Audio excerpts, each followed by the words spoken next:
50 Radio. The millennial conservative resistance begins right here, right now.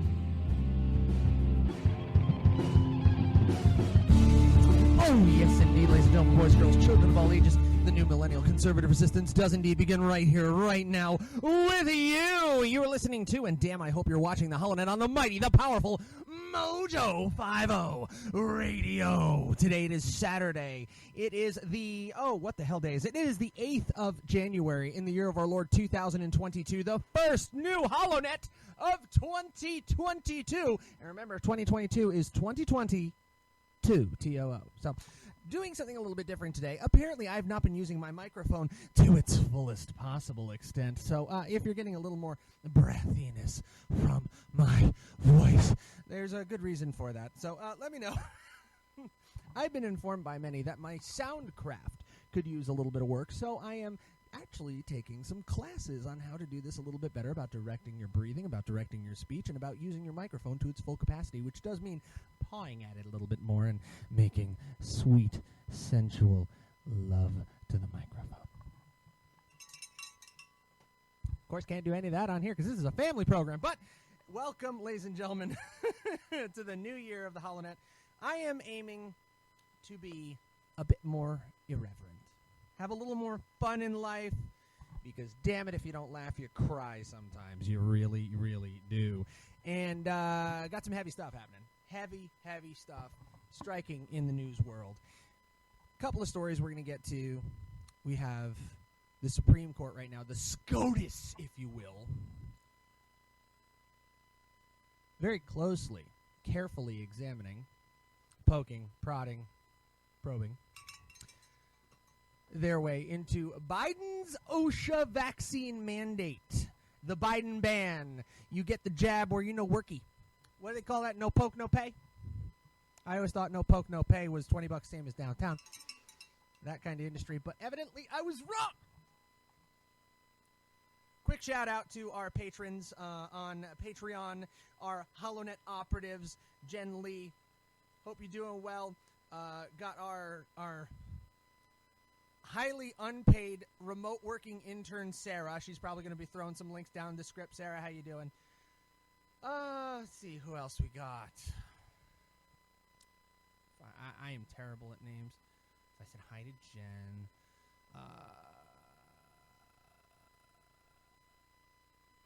Anyway. No, if you're a regular, I know who you guys are. I see you guys in the chats all the time. I'm not great necessarily at doing shout-outs live on air, and I really apologize for that. Linda, helped me out. Great deal. Just a whole bunch of fans who, over these past few years at Mojo 50, have really helped me be more at home at this network, have really embraced and taken me in, and I want to thank you guys. I really do. From the very bottom, from the cockles, from the cochlear region of my heart. I want to thank you for that.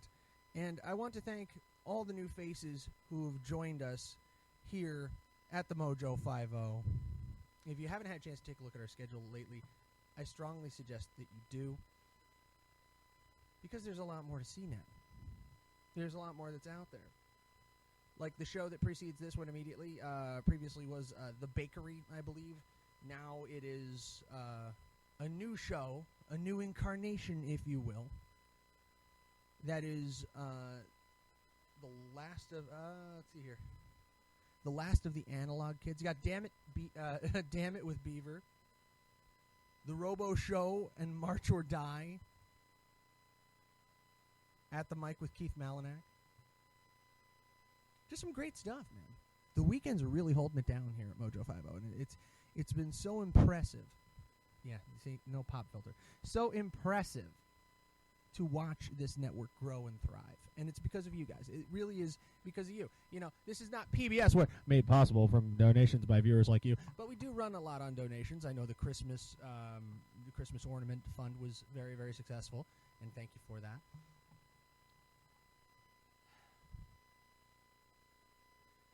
But it's time to do things differently. It's time for a little bit of a change. There we go. That's better. Before we get too heavy, he ain't heavy, man, him, my brother. Before we get too heavy, I want to talk to you real quickly about a couple of our sponsors. We want to have you take a pause, take a moment, and think about how ready your family is. And get over to preparewithmojo50.com. Preparewithmojo50.com. That's our buddies over at My Patriot Supply, the trusted name in self-reliance. It's about preparedness and not panic. Preparedness and not panic. You see, the trick when you're dealing with a built-in pop filter is you avert your mouth when you're saying a p sound, and you don't go right into the mic with it. I got to teach myself because I'm trying to improve your quality of listening experience and viewing experience. I know people say you're more iconic when you're not on video, but hey, it's the 21st century, man. 21st century, going to 21st. So, hey, we're on BitChute. We're on MeWe. We are on Rumble. We're on YouTube as long as they continue to not notice my existence and continue to not pay me. We're on Facebook as long as they keep letting me. It is what it is. They might not let me continue after this show. But for whatever's coming, because we don't know what it is, and it's looking more and more tense every day, make sure you get over to preparewithmojo50.com and be prepared to be a bastion for your family and your friends. Surround yourself with like-minded folks and make sure that you guys are all ready to help each other as a community, as a neighborhood, as a family. Preparedness, not panic. Go over to preparewithmojo50.com, preparewithmojo50.com. Get yourself some emergency food supplies. It's always a good time to do it, especially start of the year. Make that New Year's resolution, man. Be ready. Readiness is always a good thing. All right. So this past week, of course, the entire left-leaning world looked aghast, clutching the pearls. Back 1 year ago to the Capitol complex of the United States and the January 6th Capitol riot. And everybody was all in a tizzy. Tizzies were had, I tell you. I mean, I like a good pair of tizzies. But not that kind. Indeed, all wrapped up in a tizzy about the terrorists who struck the Capitol and tried to destroy democracy. I love democracy. No, this is not a democracy, by the way. This is a constitutional federalist republic, and don't forget it, and don't let them forget it either. Every time they say it's a democracy, refer to the Constitution in your history book. Hell, pull up CIAWorldFactBook.com. It says Constitutional Federal Republic. It says democracy. Nowhere in that descriptor. This is not a democracy. Democracies don't work. A democracy is a wolf. What is it? 2 wolves and a lamb voting for dinner. A republic is a well-armed lamb. There you go. Pisses me off when people are ignorant about our nation and about our founding and then claim this sort of moral and intellectual high ground on you, and it's bollocks. It's terrible. But there's been so much ballyhooed about it, the air has been sucked out of the room, that I took a moment and I reminded people that you can still see it on BitChute. You can't find it on YouTube anymore. You can't find it on Facebook. We're stricken from both platforms. But you can still find it on BitChute. You can still find the almost 2 hours of footage of this guy breaking in on Facebook to your regularly scheduled programming here on Mojo 50 and calling it as it happened at the Capitol 1 year ago. Don't let them memory hole it. Don't let them disguise it. Don't let them mollify it. Don't let them transform it into something that it wasn't. That day, I said it was an insurrection. I said it was an insurrection because that is bloody well what it looked like sitting from in this chair. It didn't look like a protest to me. Not at first. But as the time went by, as we got through that video, that 1 hour, 30-minute long footage, I started to see things that didn't make sense. I started to see things that did not mesh with their narrative. When I saw people walking through the statuary hall, staying behind the velvet ropes, it was at that point that I knew something was seriously wrong. That this wasn't an insurrection the way the news was calling it.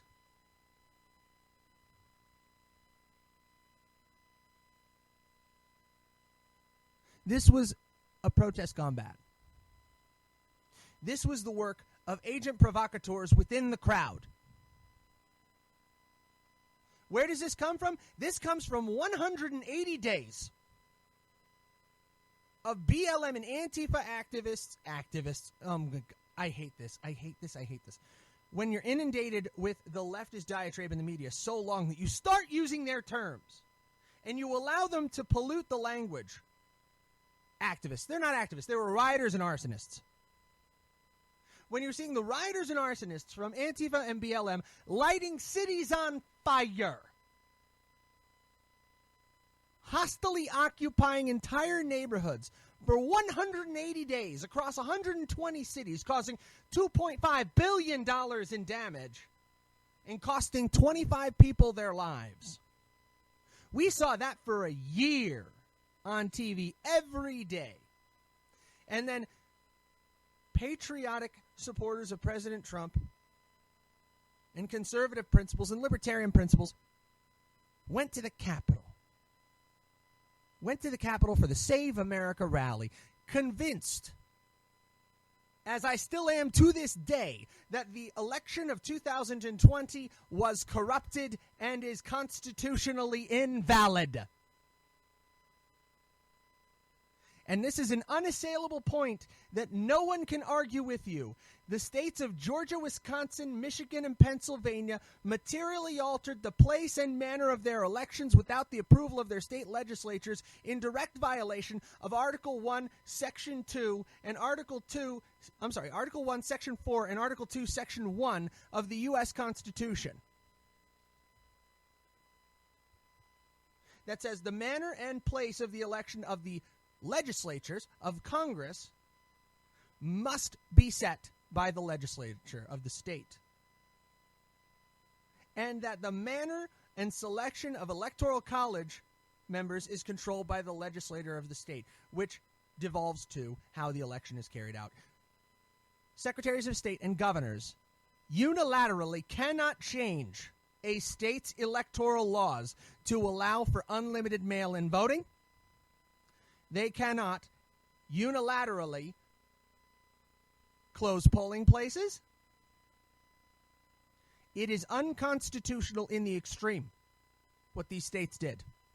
And the Supreme Court, SCOTUS, refused to hear Texas versus Georgia, Wisconsin, Michigan, and Pennsylvania on the basis that Texas had no standing. Apparently, it is not materially harmful to Texas that a coup d'etat succeeded in this country. That a coup was indeed successful on November 3rd. And that its culmination was on January 6th, when our Congress and our Supreme Court both failed to stop it. And here we are now, 1 year later. Economy's in the toilet. Sorry, Jim Cramer. They ain't feeling it on Main Street, buddy. We are at the highest. Okay, let me actually swap this around. We're at the lowest job participation in the last 30 years. I've written on this thoroughly for multiple outlets. You can read it all. You can go to Patriot United News, GOP Times, GOP News Feed. If you want it all at once, you can become a HoloNet operative. $10 a month. Go to my Patreon, and then we'll add you to the HoloNet Premium Digest. You'll get everything I write every day in your inbox. Written all about this already.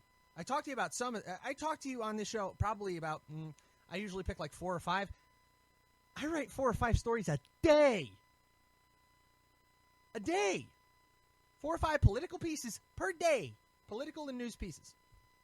So you get 1/5 of what I did in a week. I pick like the top 4 or 5, and I might talk to you about those if I don't go on a rant like this for 15 minutes. But they have taken and transformed and warped the truth of what happened on January 6th to meet this twisted subversion of reality that is the J6 narrative. Don't let them call it that. It's not. It doesn't deserve to be classified alongside Pearl Harbor, Kamala. It doesn't deserve to be classified alongside 9/11.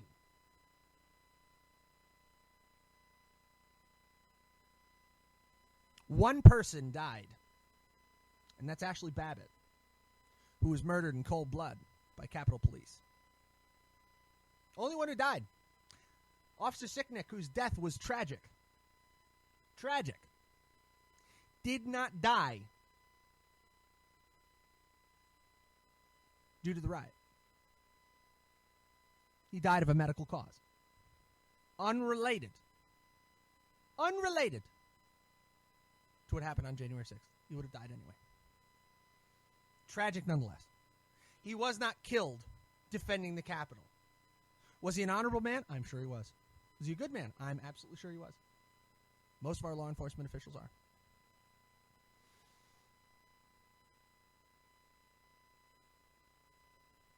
But you cannot allow them to change history. Because he who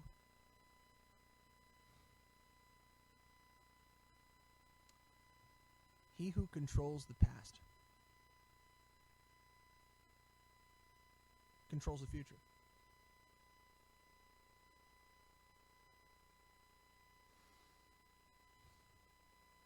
All right. 17 minutes in? All right. We got a little bit of time here, so we're going to get started. Couple of stories that I wanted to check out with you today.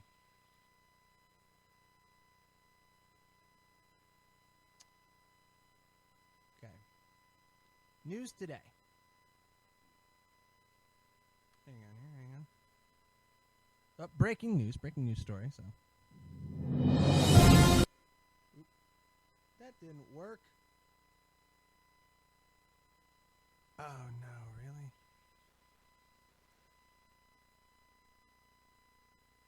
Well, hopefully this comes out reasonably good.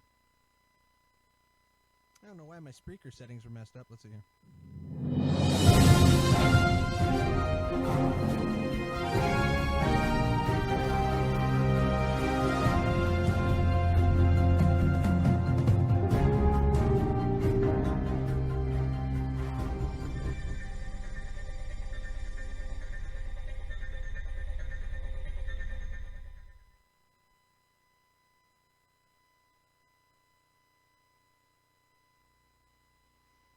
Story just out right now from Post Millennial. Alleged Antifa member targeted Florida rally with a bomb. Now, if this is going to sound a little bit familiar to you, I think it should. Garrett James Smith, 22, was arrested and found carrying an active pipe bomb, Antifa propaganda, and a written document on what to bring for his direct action. He had recently returned from Portland, Oregon. This by editor-at-large Andy No of the Post Millennial. Story came through just at late last night, 9:53 p.m. A man in black bloc behaving suspiciously near a right-wing rally outside the Pinellas County Courthouse in Florida on January 6th was apprehended by deputies after he tried fleeing on foot. Garrett James Smith, 22, was arrested and found carrying an active pipe bomb, Antifa propaganda, and a written document on what to bring. Here are the images. Here you can see Mr. Smith. Yeah, sure, that sounds like a real name.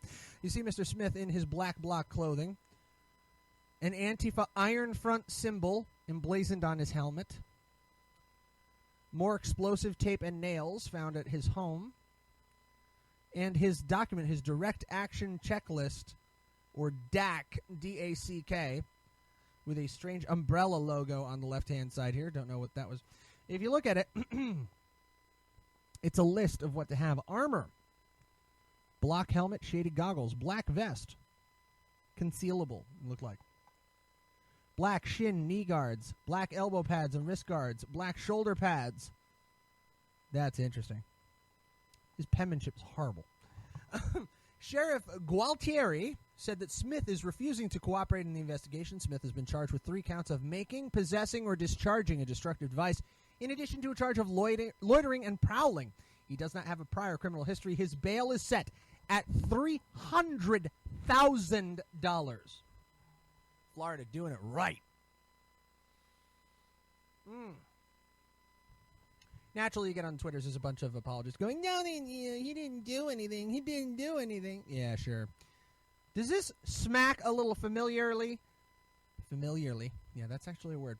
Familiarly to January 6th, 2021 at the Capitol. Does anybody else remember those pipe bombs that were left by the Democratic National Convention and also the Republican National Convention headquarters? Is that reminiscent to anybody? Still, no word to this day from the FBI or, the ATF or any other investigative organizations of precisely who put those there.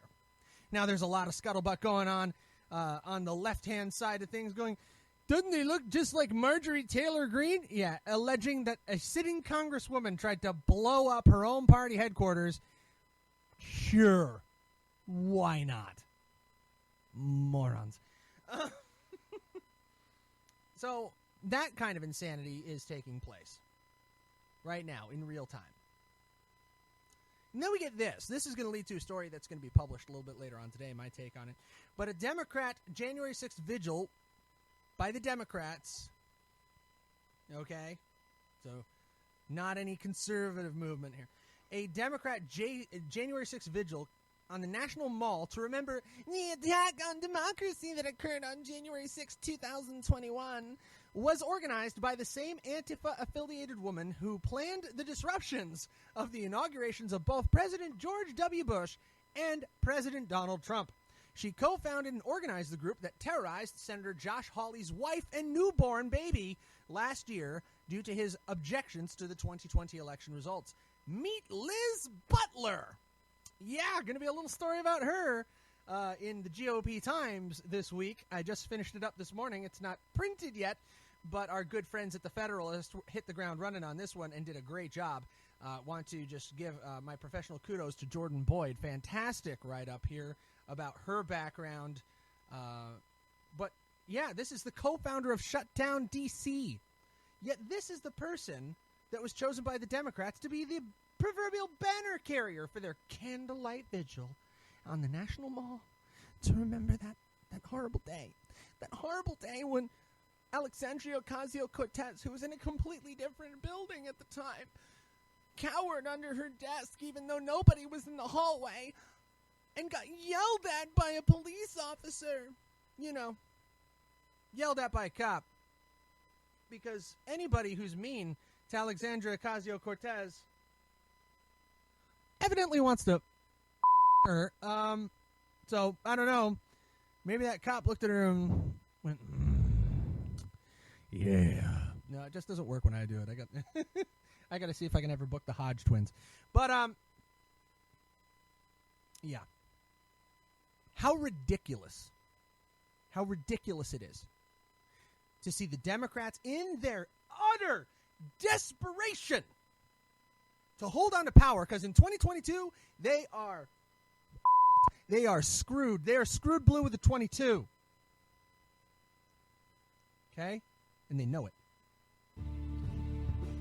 They're trying to rewrite the narrative. They're trying to play you. And play the media. Play us all. We're not going to let it friggin' happen. Taking a break. You're listening to Holonet, the Mighty Powerful Mojo 50 Radio. Stick around.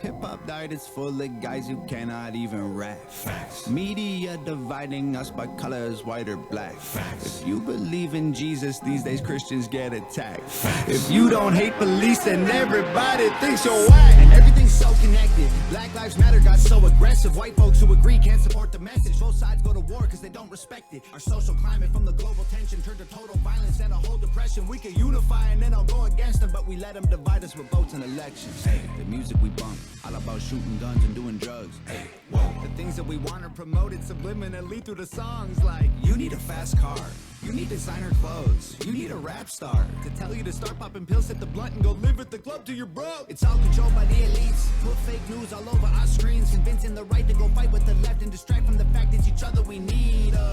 Divided by race and religion, segregated into teams. You a white supremacist. If you're not, I guess you Antifa.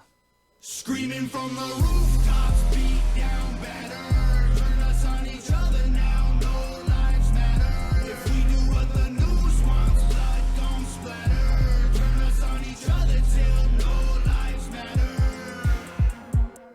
Freedom's dead. If you have an opinion, take it back. Facts. People hate the president. If you don't, then you trash. Facts. Indoctrinate the nation using news and mainstream rap. Facts. The government abuses us. It's all part of the plan. Facts. And it's so confusing. Black Lives Matter's a valuable movement, but all lives matter ain't racist or stupid. It's non-black humans who don't feel included. All colors fall under laws to govern the whole country, and we all suffer. We're all broke and nobody recovers until we accept that we're all brothers. Hey, the music we make, all about big booties and getting paid. Hey, whoa.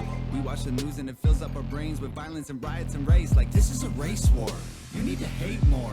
Get what you came for. You need some songs about Xanax and violence so you can escape more. What a vicious cycle we can't break away from. They control the culture, they control the paper. They're indoctrinating a whole generation till the patriots start to hate the nation. The music we love make us dumb and addicted. The news that we watch is brainwashing the children. The viruses, riots, and racist conditions ain't problems, they're symptoms of life in the system. Screaming from the rooftops, beat down better. Turn us on each other now, no lives matter. If we do what the news wants, blood gon' splatter. Turn us on each other till no lives matter. The music will make you dumb, the media makes you hate, and they control them both. There ain't no escape. They put the world in a state of chaos, economy crashing and massive layoffs. Black against white or it's left versus right, divide and conquer and control is the payoff. Screaming from the rooftops, beat down better. Turn us on each other now, no lives matter. If we do what the news wants, blood gon' splatter. Turn us on each other till no lives matter.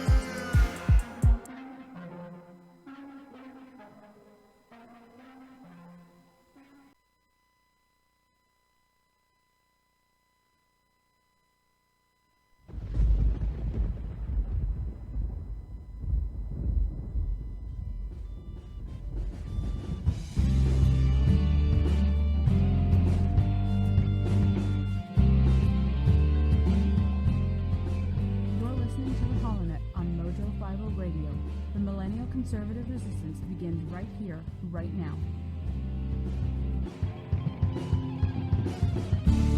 Oh, yes, indeed, ladies and gentlemen, boys, girls, children of all ages, the new millennial conservative resistance does indeed begin right here, right now. With you! You're listening to, and damn, I hope you're watching the Holonet on the mighty, the powerful Mojo 50 Radio. You're coming in for the second half of this misadventure through the hell that is modern news and politics. Oh, man, like I said before, if you don't laugh, you cry. If you're stuck around through the break on the video portion, on the BitChutes, the YouTubes, the MeWees, let's face it, they probably got muted because Facebook's like, you used music you're not supposed to use, you're a bad boy. Bad! You just heard Tom McDonald's No Lives Matter. And I figure, hey, if YouTube is, going to completely jack my ass and not give me any money, they might as well pay somebody who's putting out a product that's somewhat worthwhile. So I'm like, yeah, give Tom the money. Just give Tom the money. You don't want to give it to me, but go ahead and give it to Tom. Give it to Tom. He can have it. All right.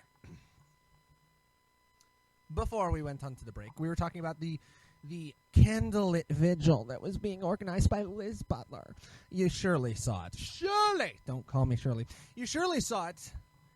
chilling out.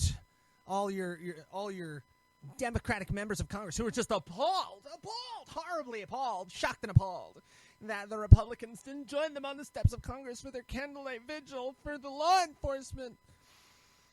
Yeah, the 140-some officers who got bumps and bruises, everything, to cuts, scrapes, broken bones. It was bad. It was a riot. Don't get me wrong. Dick move. I might get in trouble for that one. But, yeah, dick move for all involved. It was a riot. Stop making it what it wasn't.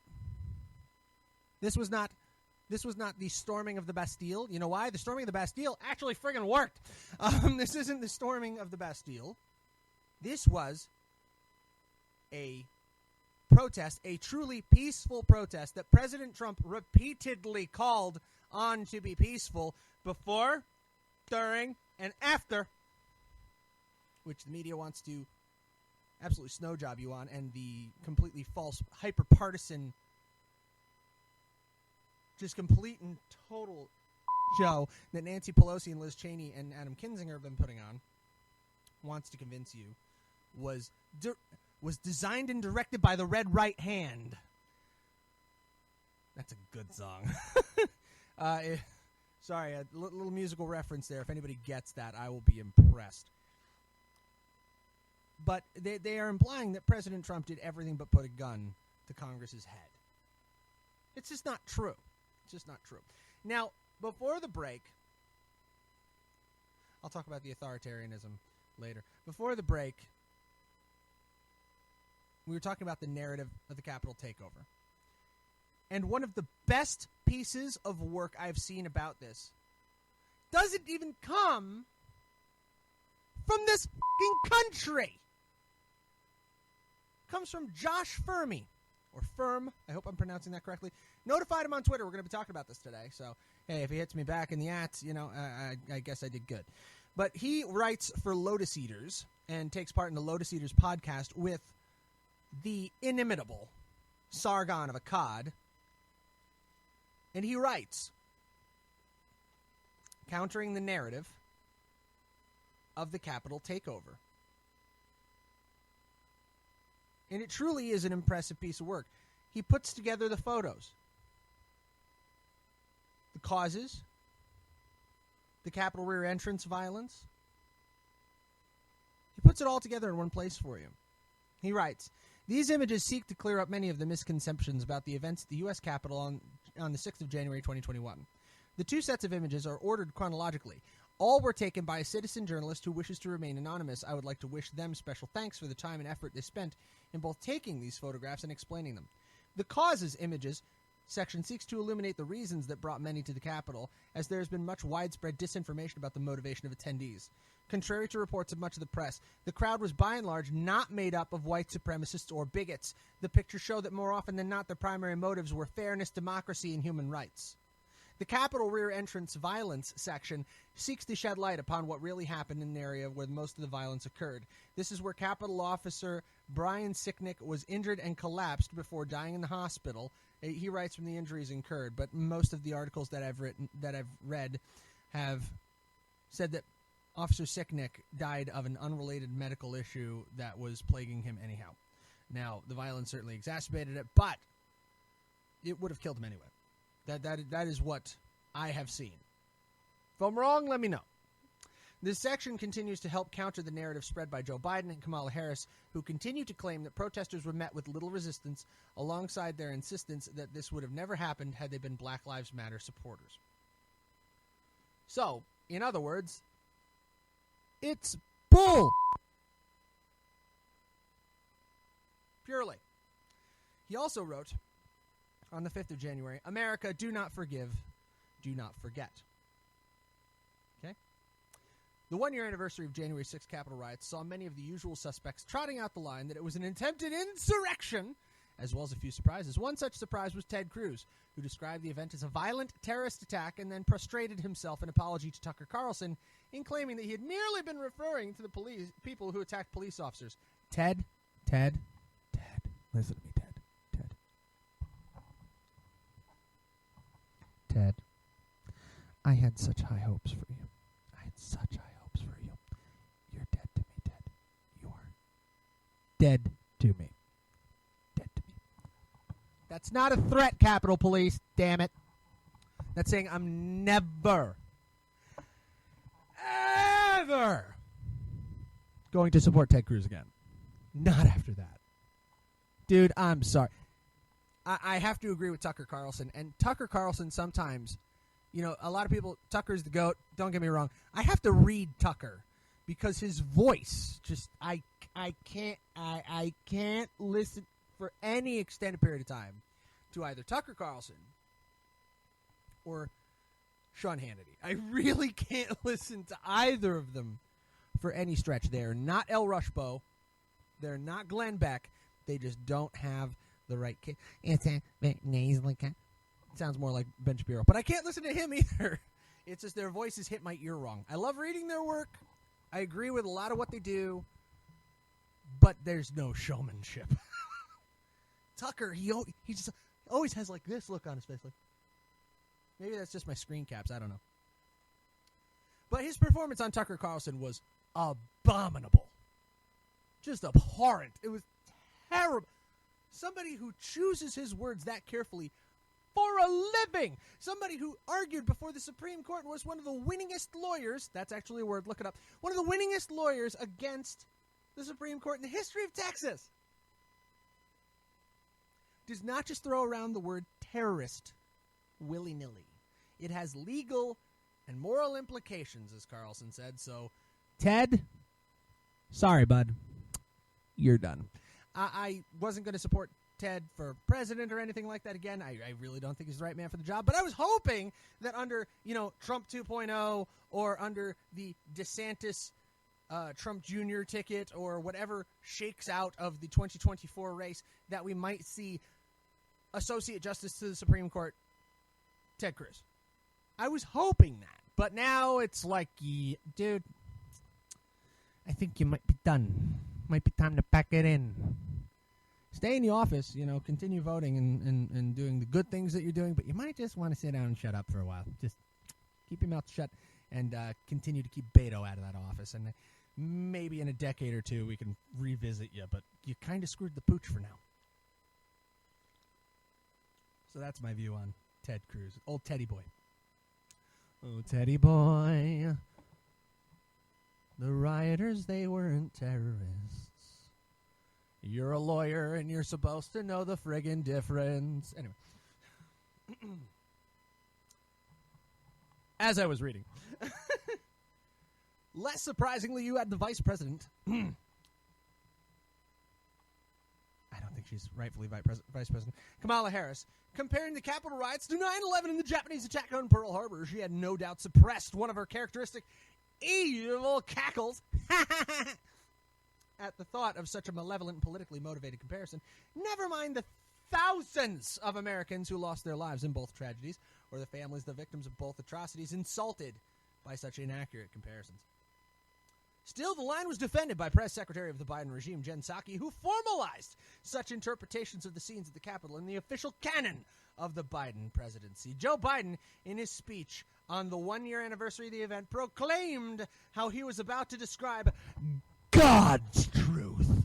It's the God's truth. Yes.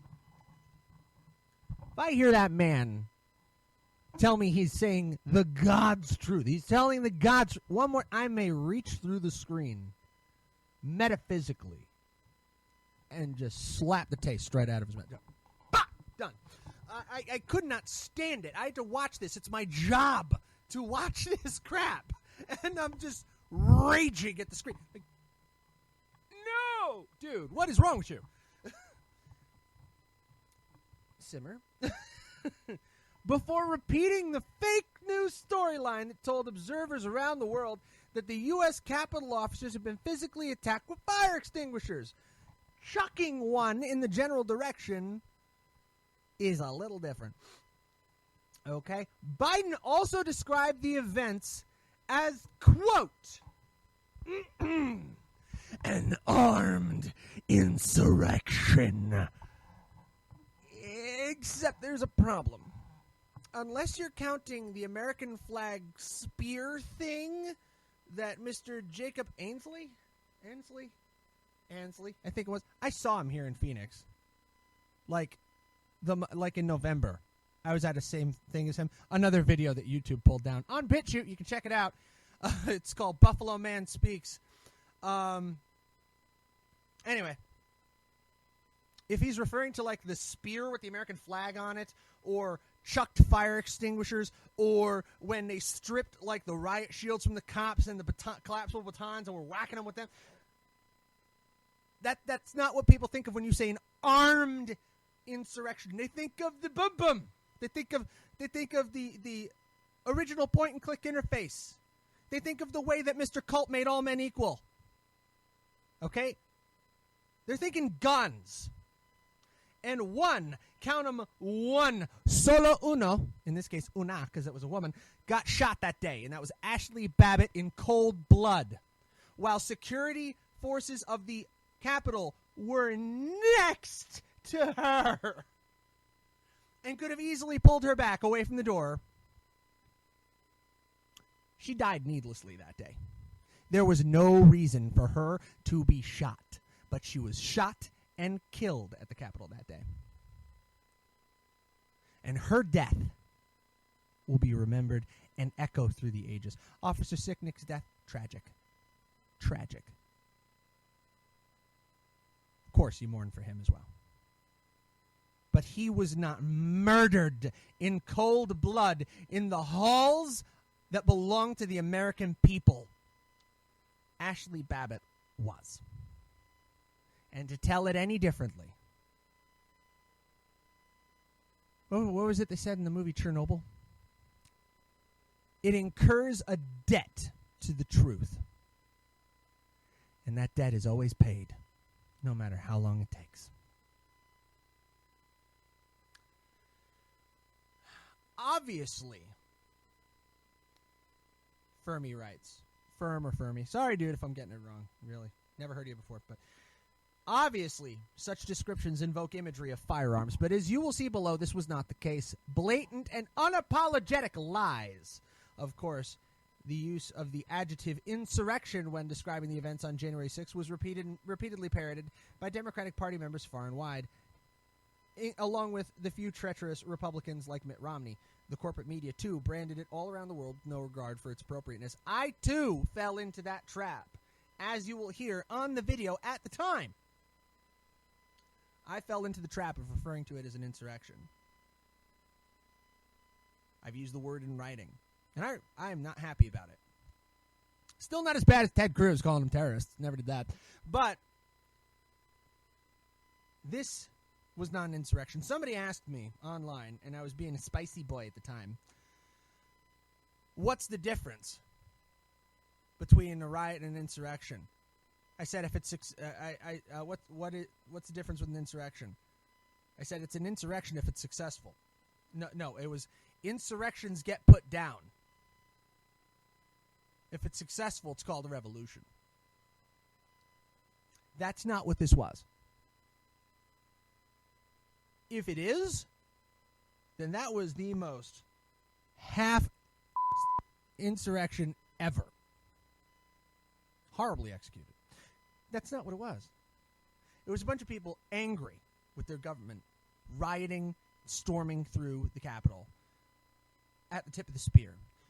The vast majority of the other people that walked in were walking in like tourists, staying behind the velvet ropes, carefully observing the statuary halls. Were there people who were defecating in the hallways and smearing their feces on the walls and putting their boots up on Nancy Pelosi's desk and writing her little love notes? Yes. And, yeah, those people should be prosecuted for trespassing, as they have been. Not one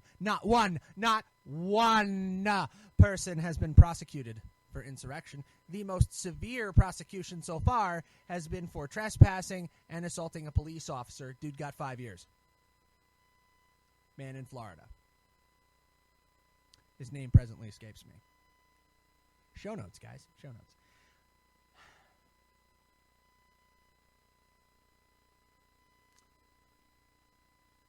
Fermi writes, I know for a fact that those striving to represent the events at the Capitol as a premeditated insurrection are dishonest, disgusting, politically opportunist, anti-American liars.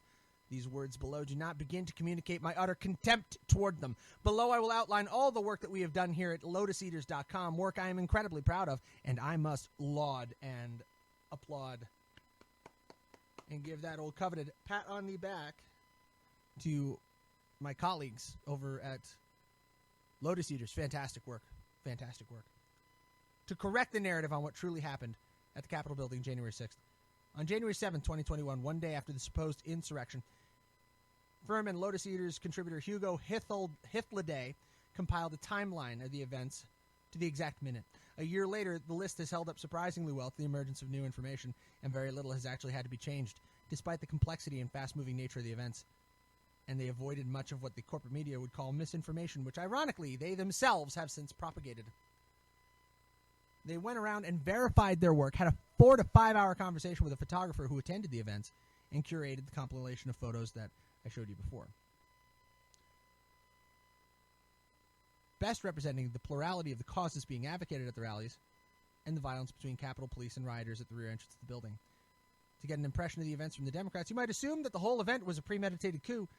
These images show that it was in fact a political rally in which a very small minority turned violent, with even fewer attacking police with improvised weaponry.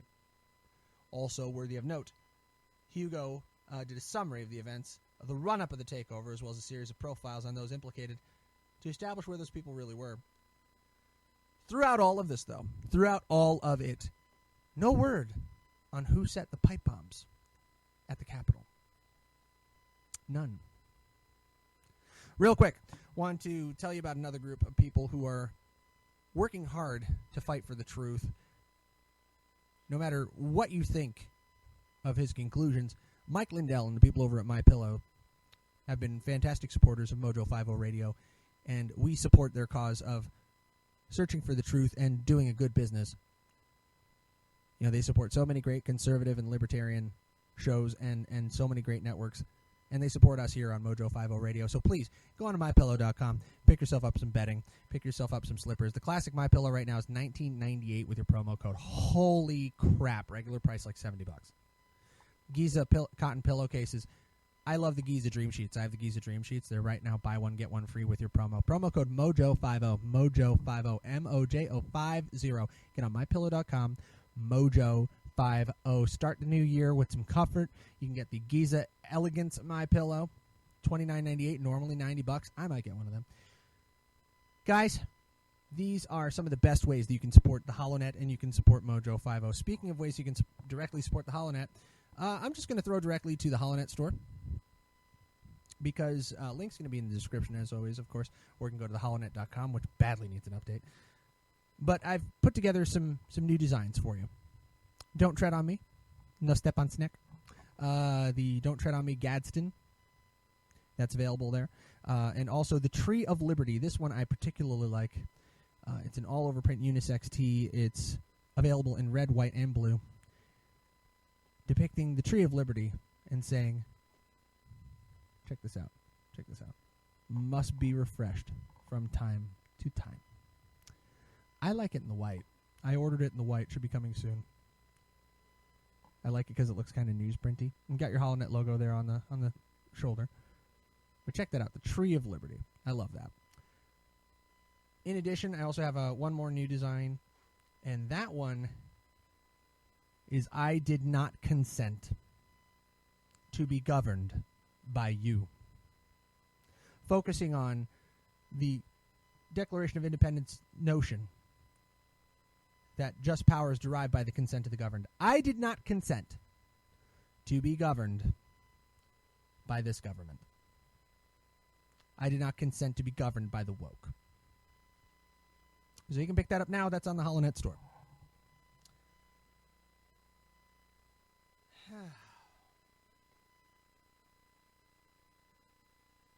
Now, let's get to two things with the little bit of time we have left. We've got like 7 minutes. In December, it was announced that the judicial stay upon the Biden-Harris regime's authoritarian COVID mandate power grab would not be upheld by the Sixth Circuit Court of Appeals based in Cincinnati, Ohio. That you probably know. But what you probably don't know is precisely what they said. What Judge Jane Branstetter Stranch, a Barack Obama appointee, wrote in the majority opinion. It's one of the most shameful things in American jurisprudence since the Dred Scott decision. You're not going to believe it. And this is what is up in front of the Supreme Court right now, is the OSHA vaccine mandate. Give a quick listen. She used the leftist trope that you're seeing so much now of the new normal, suggesting that the United States will never return to anything resembling a pre-COVID panic state. Quote, she writes, recognizing the old normal is not going to return, employers and employees have sought new models for the workplace that will protect the safety and health of employees who earn their living there. In need of guidance on how to protect their employees from COVID-19 transmission while reopening business, employers turn to the Occupational Safety and Health Administration. So she comes right out and says, yeah, this is the new normal. The old way is not coming back, period. We're going to be in this post-COVID panic nightmare forever. Never going to be done with it. Now here is the most objectively terrifying statement I have ever read in any kind of a judicial ruling in my life, and I've read quite a few. I read Hodges v. Overfell, cover to cover. I read Roe v. Wade, cover to cover. Roe v. Wade is not this scary, and Roe v. Wade has been responsible for the death of more untold millions than... It could be one of the most blood-drenched documents in the history of mankind. Here's where Judge Stranch writes what could very well be the epitaph of the republic our founders devised. In short, your individual rights do not matter up against the collective. She wrote, quote, the harm to the government and the public interest outweighs any irreparable injury to the individual petitioners who may be subject to a vaccination policy.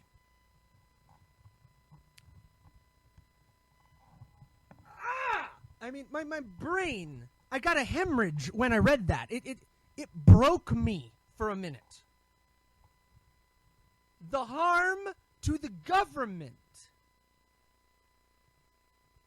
The harm to the government and the public interest outweighs any irreparable injury to the individual petitioners who might be subject to a vaccination policy.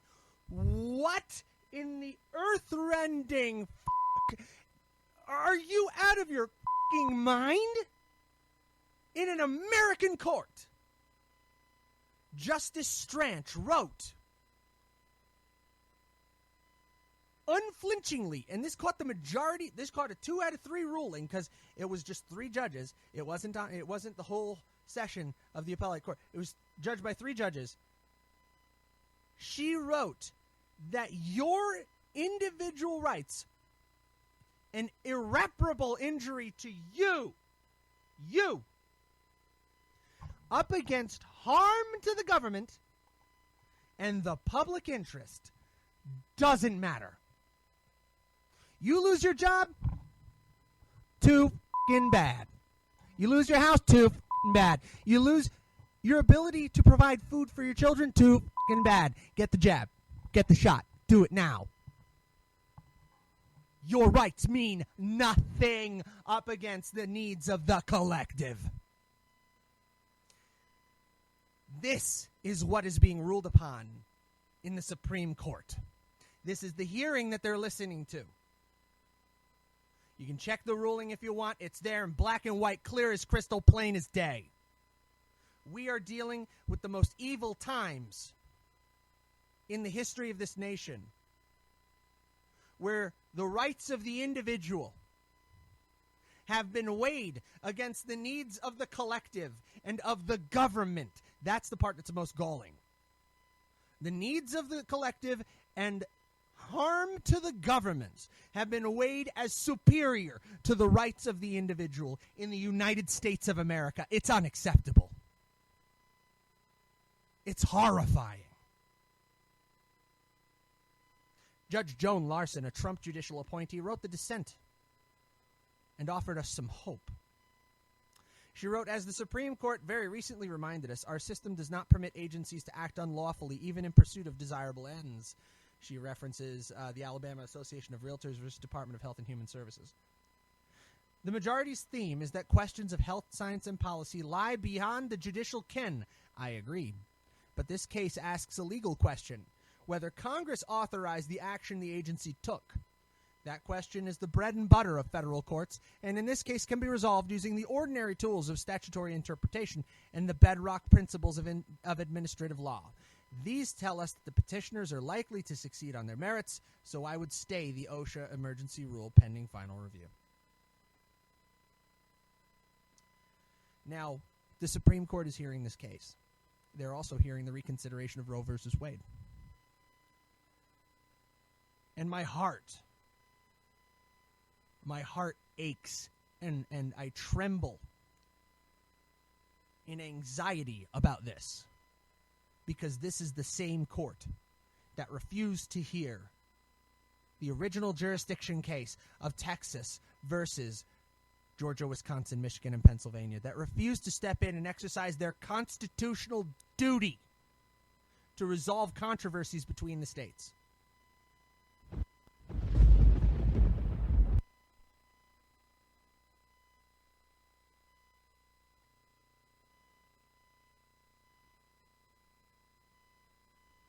To step in and exercise their constitutional duty to resolve controversies between the states. They refused to even hear it. I've long said much of the division in this country could have been avoided if they would have at least heard the case. But now we'll never know.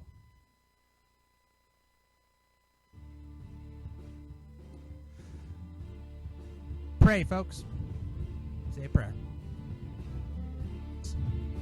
Good night. God bless you. God bless the United States of America. From Phoenix, I'm Matt Holloway. End transmission.